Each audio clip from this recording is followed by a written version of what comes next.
দাদা, লাল সাধু রাস্তাটা কোথায়? চলুন দাদা, নিয়ে যাচ্ছি। তোমার জন্য আমি জীবন দিব। বাঁচাও সাধু বাবা। বাবা, সাধু বাবা, আমার 12টা বেজে গেছে সাধু বাবা। এখনো 5 মিনিট বাকি আছে তোর 12টা বাজতে। কোথায় আপনার হাতে ঘড়ি কোথায়?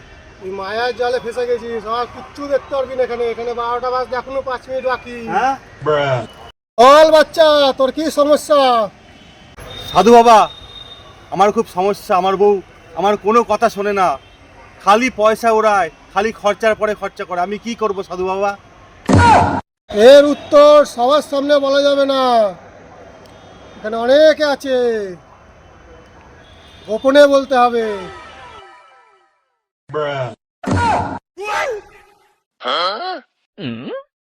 কোথায় সাধু বাবা? পিছনে তো কোনো লোকই নেই।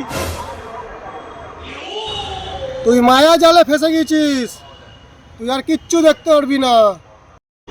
শোন, কানে কানে বলছি, 100 বছর আগে আমার এরকম সংসার ছিল, বউ ছিল, কিন্তু আমি পৃথিবী পুরো কন্ট্রোল করেছি, কিন্তু বউকে আমি সামলাতে পারিনি, তাই আজকে আমি সাধু হয়েছি।